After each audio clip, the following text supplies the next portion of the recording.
Startuprad.io, your podcast and YouTube blog covering the German startup scene with news, interviews, and live events. Hello and welcome everybody. This is Joe from Startuprad.io. Welcome to another edition of This Month in German Startups. Today we are bringing you a very special annual tradition. We do a 2020 review, 2021 outlook. Welcome to This Month in German Startups by Startuprad.io in a transatlantic news recording with Chris in New York. How are you doing, my man? You're doing fine there in Big Apple? Good. We are counting the days. I'm wearing my inauguration t-shirt that says, "What if we tried someone else for a while?" So we'll see about that. And apart from that, all good. Happy New Year. Yes, totally forgot. Happy New Year, guys. Really sorry about that. Chris and I have been joking around and said Happy New Year and I forget it in the recording. Dang it.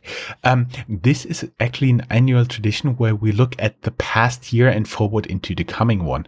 Not to mention we've been totally wrong last year with the outlook, so we are more sticking to review this year. Today we'll bring you an overview of the German startup Corona aid, an overview of the German and European startup scene, of course a list of links where you can read a lot more, a list of top startup stories, a few outlooks on 2021, and a bit of wine.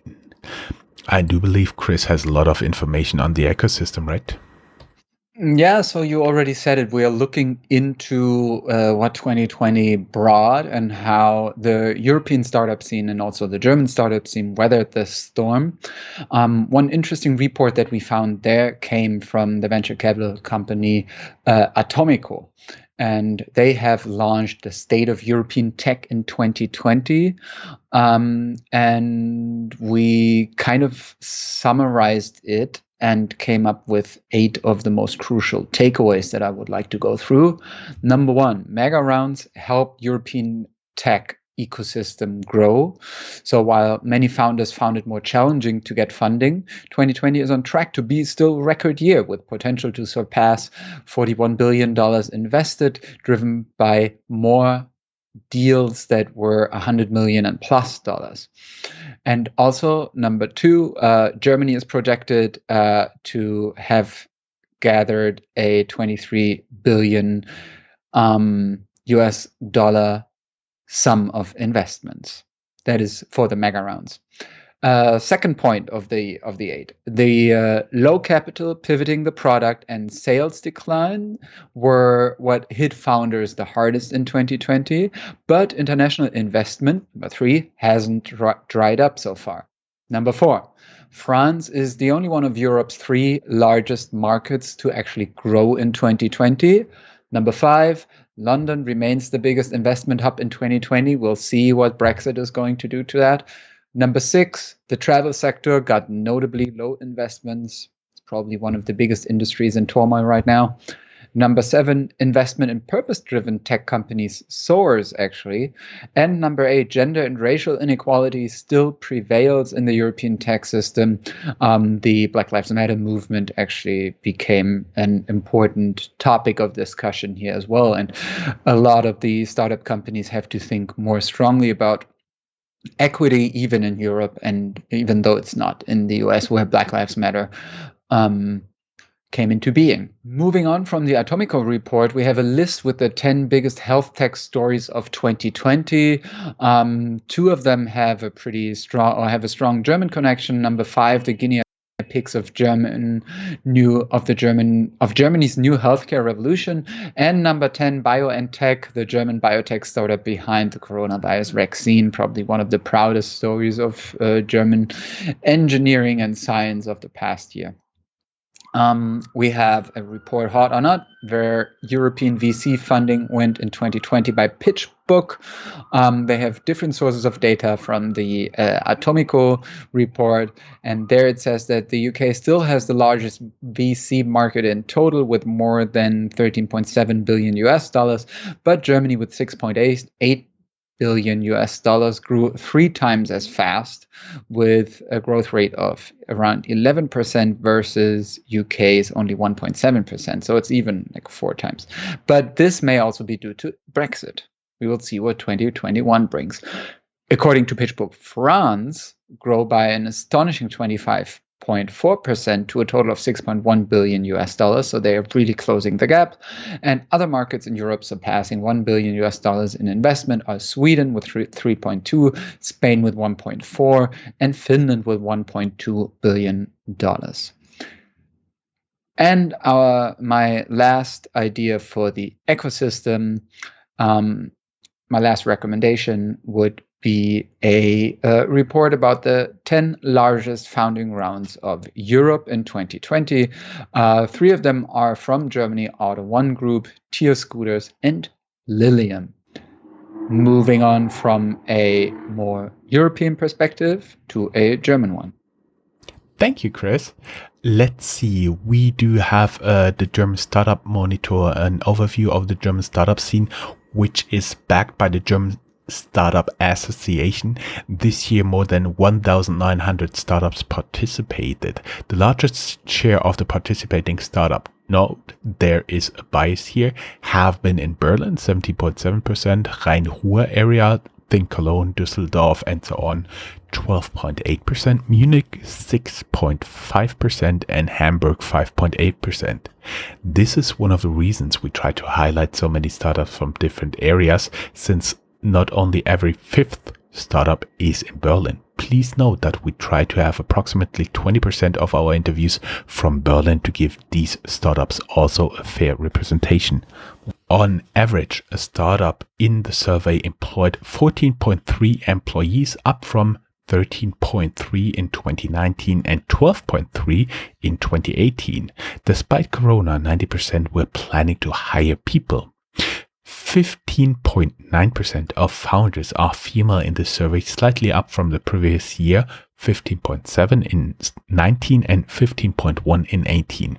Universities play a central role as a core for startup clusters, especially Germans' Technische Hochschulen, technical universities aka TU, like TU München, KIT, RWTH Aachen, LMU München, Universität Mannheim, Universität Bremen, WHU, TU Berlin, TU Darmstadt und FU Berlin. 20% of founders have a migration background. Most important technology is AI. More than 26.7% of startups have a software as a service business model. 68.8% of all startups focus on a B2B business, and 26.5% on a B2C business. So that means 2/3 are B2B, 1/3 is B2C, and there's less than 5% left which do have a B2G, business to government business model. Most important funding source for the founders are their own savings, used by almost 80%, and government programs used by almost 45%. Business angels, just 1/3. Actually, 18.6% of participating startups have VC funding, while more than double, 42.3%, want funding international investors. Do you hear that? Startups in Berlin, 39%, Munich 29%, Hamburg 22% are the most frequently funded by venture capital.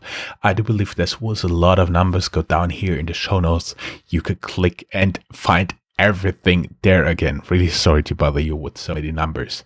I do believe Christian has a fintech survey. More numbers. Awesome, right? Yeah, all journalism will always come up with numbers in audio. People love it. But I mean, what is interesting there, just to highlight 2 of the numbers, I think, or like 3 of the findings. Number 1 is, I think it's interesting that the distribution of the companies, or where the companies sit, actually make for a pretty diverse picture, and that it's not just all Berlin based.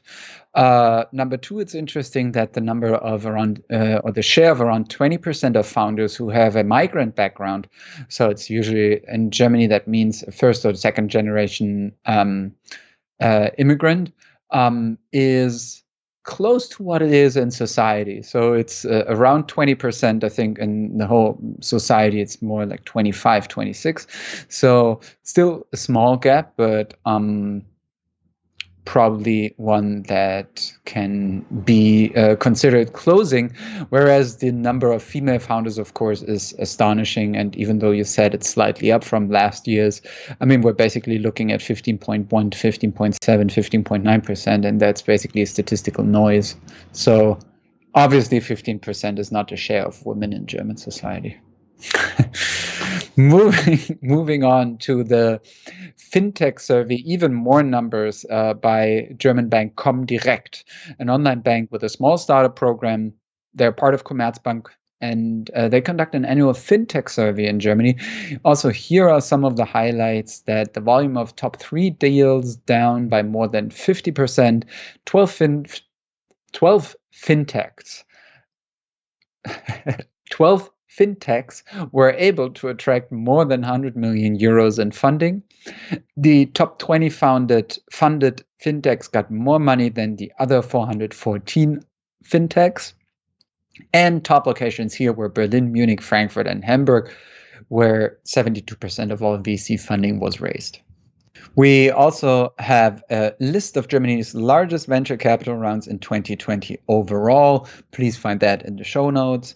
And that lets us move on to the number one topic of 2020, COVID and the coronavirus.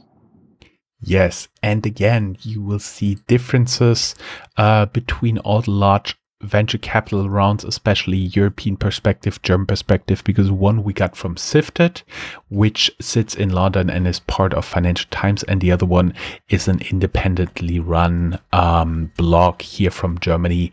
It's called Deutsche Startups. So you'll also have a difference in numbers here, and don't ask us because it's really confusing. You have like 5 sources and 10 different outcomes. It's always like that with startups here.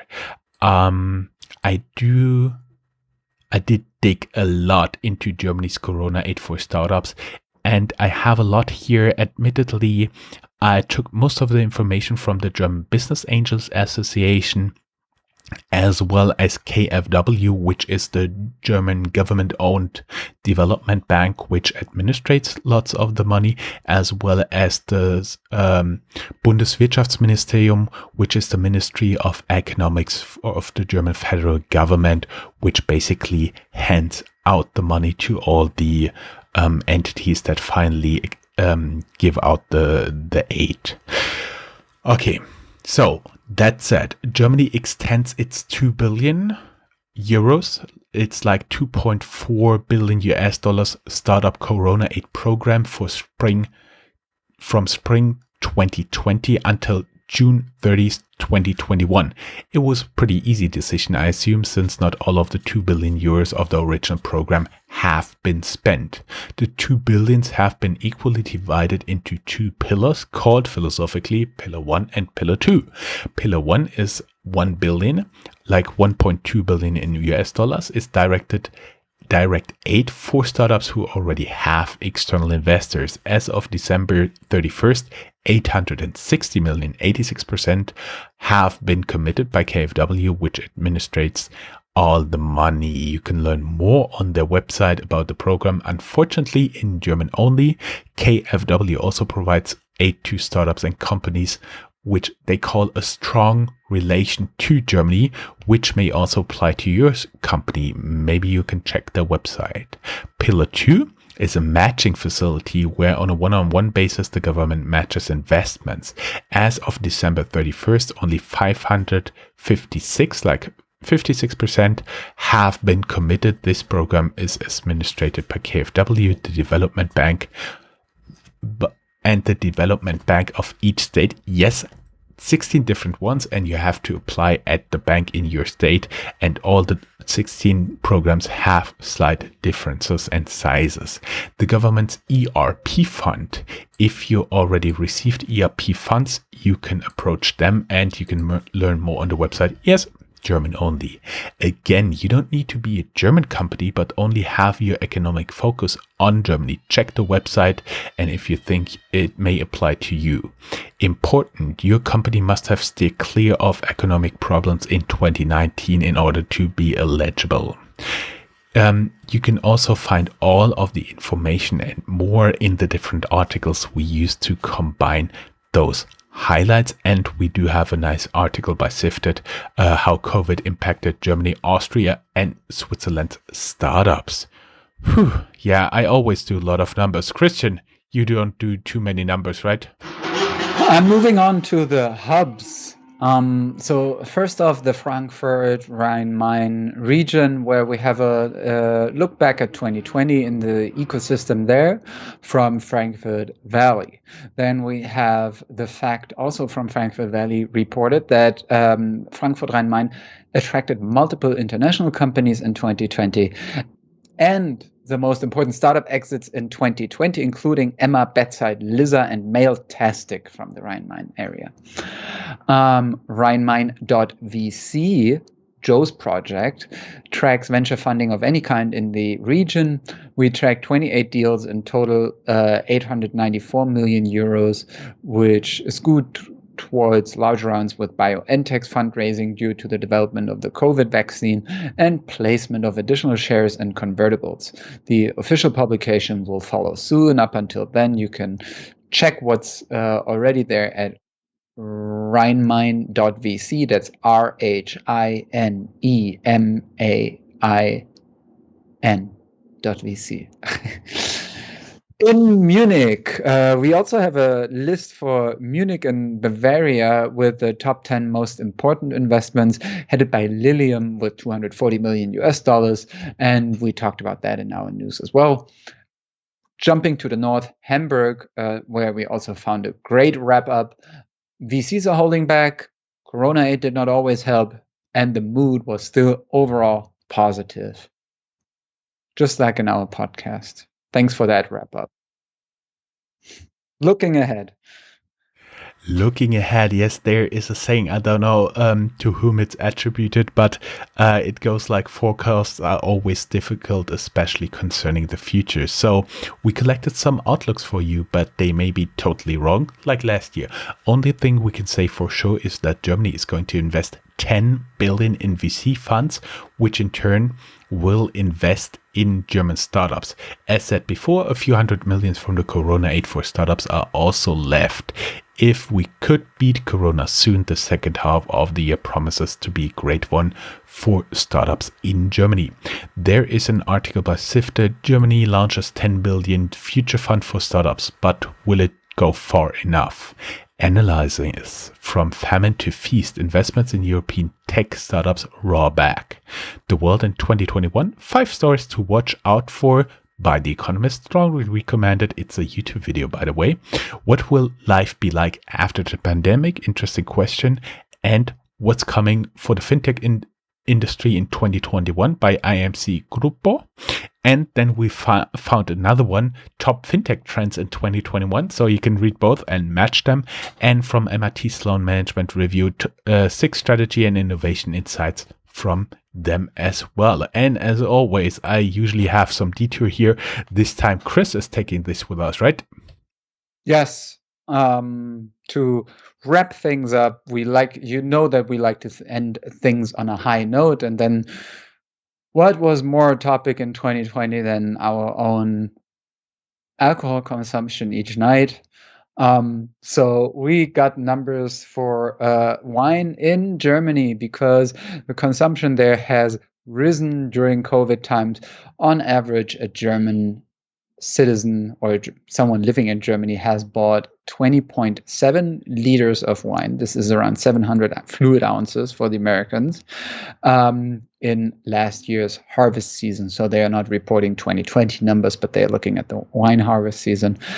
Nevertheless, that leaves us with roughly 2.5 bottles per person per month, which is actually quite a lot, I think.